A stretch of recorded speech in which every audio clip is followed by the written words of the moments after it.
Hi there folks, welcome to Dunzee's Guitar World. In today's incredibly exciting episode, I'll be looking at a guitar that I got back in December of last year, a guitar which needed some work done. The guitar in question is this early 60s.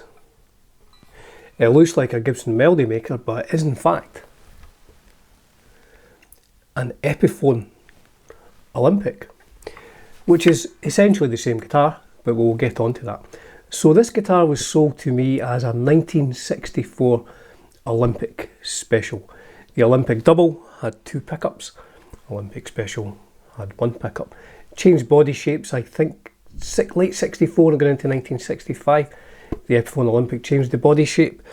So this was, I guess you could have said it was a 1964 guitar. Certainly the serial numbers from both Epiphone and Gibson in this era are a bit confusing. You can't really nail down the exact date, but I was able to identify the year that the pots were made in, so that would kind of give an indication to what year this was manufactured.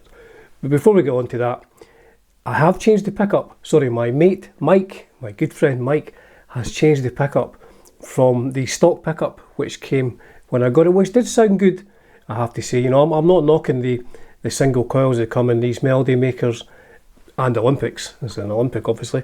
I'm not knocking them, but I prefer a higher output sound. So let's have a quick listen to how this guitar sounds now.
So it is a very rocking guitar, it has to be said.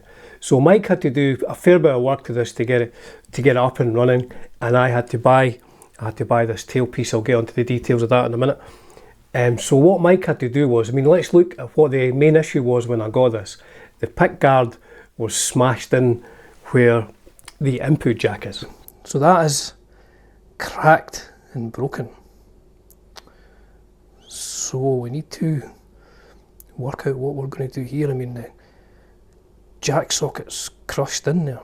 So that was the main thing that had to be done. I had to get the input jack fixed. I could use it as it was, but I had to very, very gently almost caress the guitar lead into this jack because it looked like it was going to fall to pieces.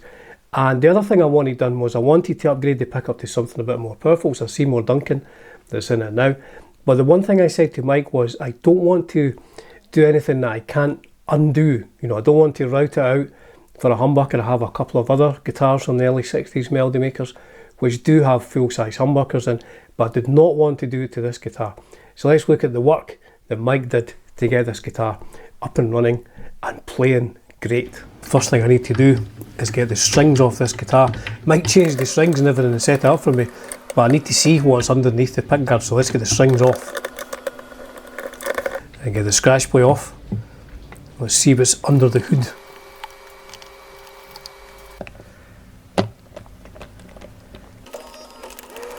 Now if we look at the body first, you can't replicate that. I see very expensive custom shop age guitars, but it's very difficult to get this sort of level of aging and the level of dents in the body that you get from a guitar that is this age.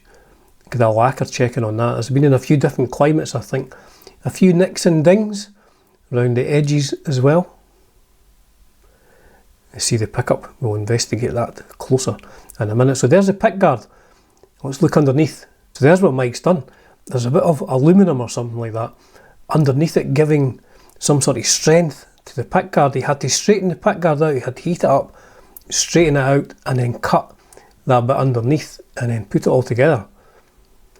So there's the body routes.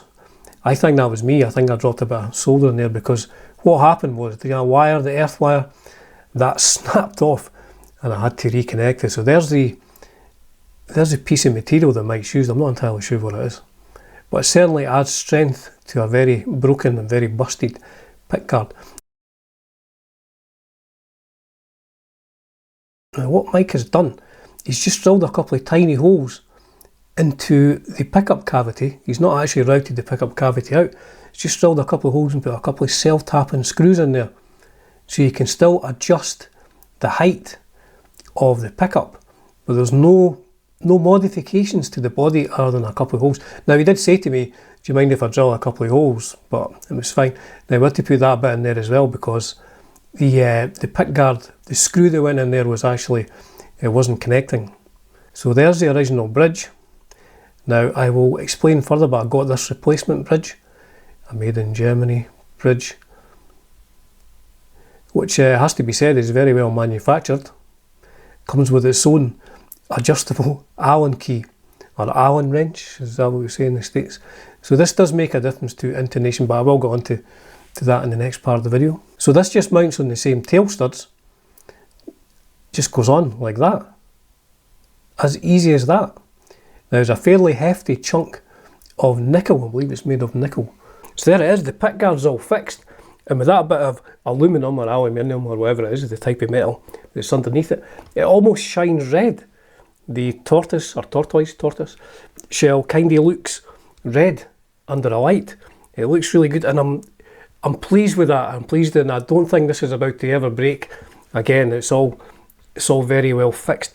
Now the other thing I did was this JB Junior that I put in. Now a lot of people like the sound of the original Melody Maker pickup.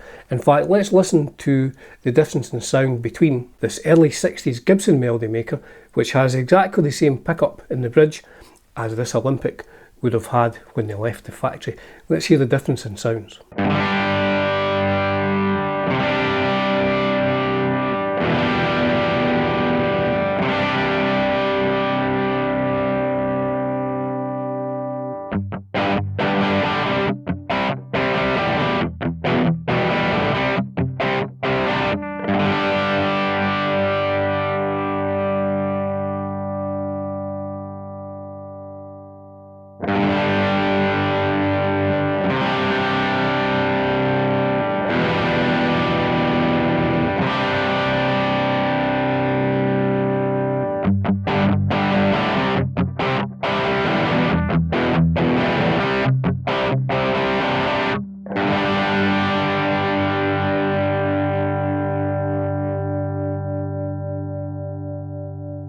So the Seymour Duncan JB Junior is definitely more compressed, it's higher output, there's more gain on it as well. Now a lot of people will prefer the original pickup that was in this guitar. I mean, it's more articulate, it's more open sounding, I think, but it's very much a personal taste. For me, when I'm doing gigs, I like a humbucker sound. That is a sound that I prefer. So for me, this is a better pickup for my purposes. It may not be better for your purposes, but for me, I do prefer this, and I like the fact that I can put the original pickup back in. As we saw the work that Mike's done, it should be easy enough just to put that, because the scratch plate nothing been done to the scratch plate, it's not been cut. The original pickup should just fit straight back in.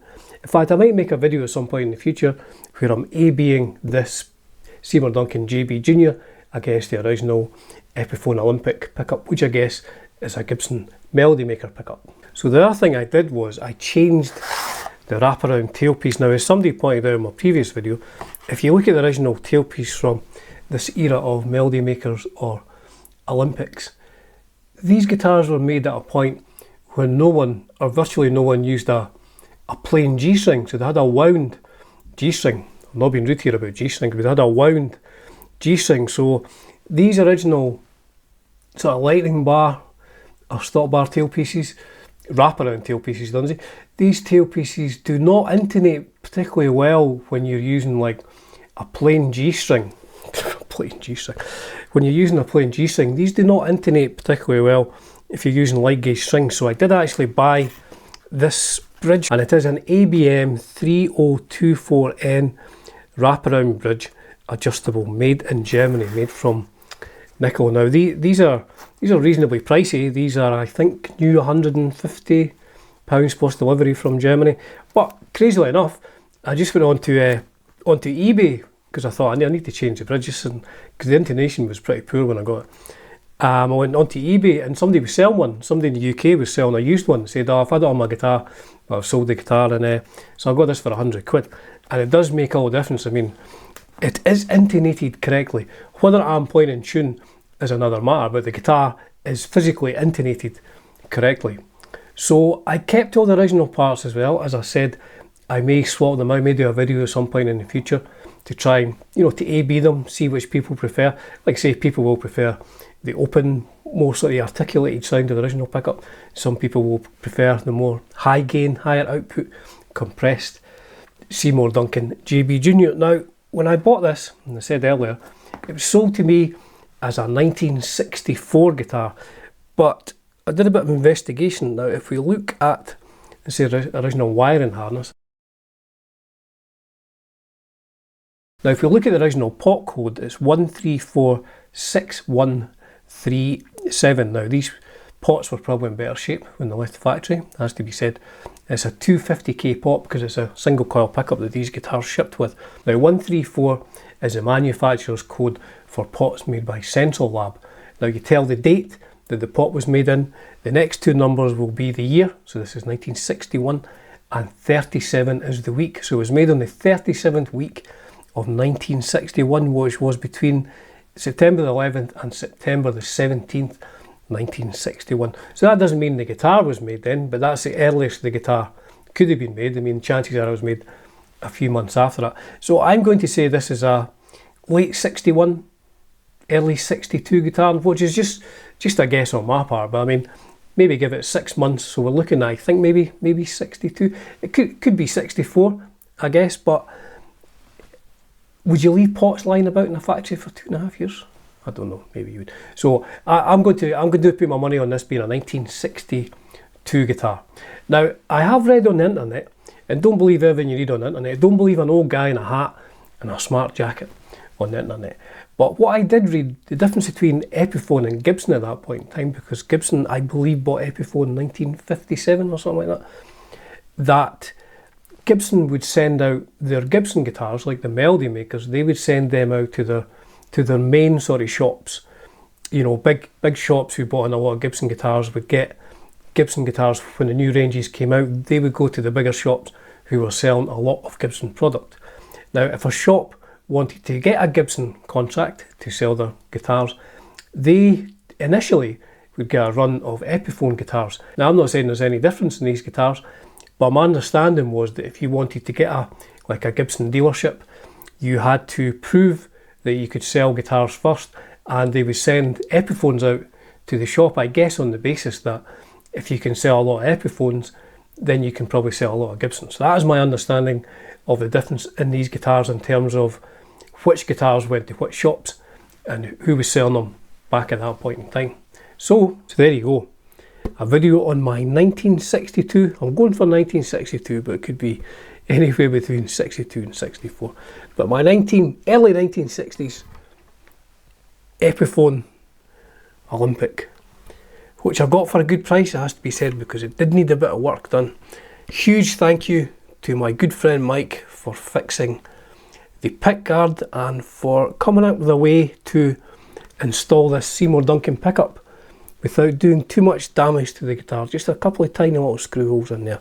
And I do think if you do own one of these guitars and you've got the original wraparound tailpiece, I do think it's worth investing in a better bridge to keep it intonated. It's a lovely guitar. It's the only Epiphone I own. For the final part of the video, did a quick playthrough, some jamming, some rock basically, because this is, I said earlier on in the video, this is pretty much a one sound guitar. It rocks. The final tune is some rocking. As ever folks, it's a privilege and a pleasure bringing you content on Dunsies Guitar World. Cheers for now.